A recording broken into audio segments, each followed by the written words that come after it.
చంద్రబాబు నాయుడు ఎన్నికలకు ముందు ఇచ్చిన హామీల్లో భాగంగా కాపులను బీసీ జాబితాలో చేర్చాలంటూ వారు చేస్తున్నట్టే ముద్రగడ పద్మనాభం గారు అయితేనేమి ఆ జాతి మొత్తం చేస్తున్న ఉద్యమంకి మీరు ఎలాంటి మద్దతు ప్రకటిస్తున్నారు? తప్పకుండా ఒక డిమాండ్ ఒక క్యాస్ట్ నుంచి వచ్చినప్పుడు దాన్ని పరిగణలోకి తీసుకోవాల్సింది. అది ముద్రగడ పద్మనాభం నడుపుతున్నారా లేకపోతే ఇంకోరాని కాదు.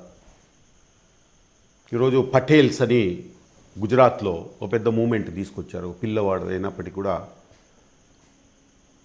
అతను చాలా పెద్ద ఎత్తున తీసుకొచ్చాడు. అదే రకంగా రాజస్థాన్లో ఇదే రకమైనటువంటి ఒక డిమాండ్తో రిజర్వేషన్స్ డిమాండ్తో అక్కడ జరిగింది. అదే రకంగా మొన్ననే మహారాష్ట్రలో మరాఠ్వాడ మరి వాళ్ళు కూడాను ఒక రిజర్వేషన్ కోసము తీసుకొచ్చారు. అది పర్యవసానం ఏమీ అని కాదు, ఒక క్యాస్ట్లో ఒక అసంతృప్తి ఉంది అన్నది వెళ్ళబుచ్చడం, దాని మీద మరి ఏ రకంగా ఓ పెద్ద కమిటీని వేసి అక్కడ ఉన్నటువంటి నిజంగా వాళ్ళు ఏ రకంగా నష్టపోతున్నారన్న దాన్ని అధ్యయనం చేయాల్సినటువంటి అవసరం ఉంది. ఊరికే రాజకీయంగా వాడుకునేది కాదు. అధ్యయనం చేసి దాని మీద న్యాయమైనటువంటి నిర్ణయము రాష్ట్రము కేంద్రము తీసుకోవాల్సినటువంటి అవసరం ఉంది. కాపు ఉద్యమానికి మీరు మద్దతు ఇస్తున్నారా లేదా? కాపు ఉద్యమం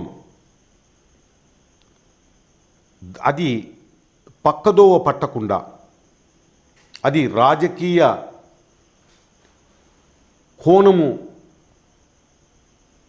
చూడకుండా నిజంగా కాపుల యొక్క సమస్యలు,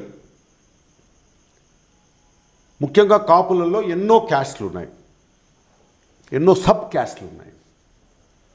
ఈ సబ్ క్యాస్ట్లలో చాలామంది, ఫర్ ఎగ్జాంపుల్ మా ఈ రాయలసీమలో బలిజలు ఉన్నారు. రాయలసీమలో ఈ యొక్క కాపులలోనే ఇంకా కొన్ని క్యాస్ట్లు కలిసి ఉన్నాయి. నిజంగా వాళ్ళకందరికీ కూడా సమస్యలు ఉన్నాయి. వాళ్ళందరూ కూడా వెనకబడిపోయేటటువంటి పరిస్థితులే ఈరోజు కనపడతా ఉన్నాయి. ముఖ్యంగా ఈ సబ్ క్యాస్ట్లలో చాలా క్యాస్ట్లు ఏవైతే ఉన్నాయో న్యాయమే వాళ్లకు రిజర్వేషన్ ఇవ్వడం. కానీ కాపులలో ఉన్నటువంటి అన్ని సబ్ క్యాస్ట్లన్నీ కూడా ఈ డిమాండ్ చేయడం, మరి మొత్తం మీద చాలా బాగుపడినటువంటి సబ్ క్యాస్ట్లు ఉన్నాయి, దానిలలో వారిని పక్కన పెట్టి బాగా సబ్ క్యాస్ట్లు ఏవైతే వెనుకబడ్డాయో వారికి రిజర్వేషన్ కల్పించడం న్యాయంగా కనపడుతుంది నా దృష్టిలో. కాపుల రిజర్వేషన్లు సాధ్యమంటారా?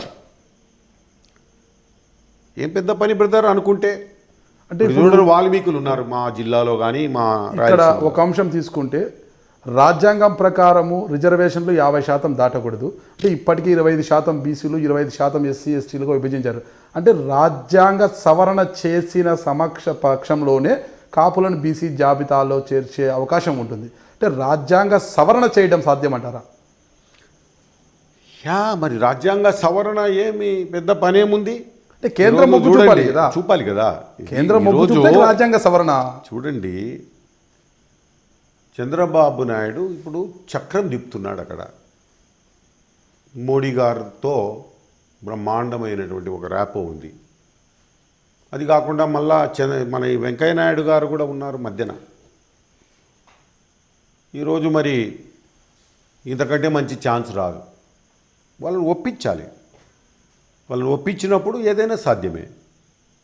ఏదైనా చెయ్యకూడదు అనుకున్నప్పుడు నువ్వేమి చేయలేవు. చెయ్యాలి అనుకున్నప్పుడు ఎందుకు చేయకూడదండి?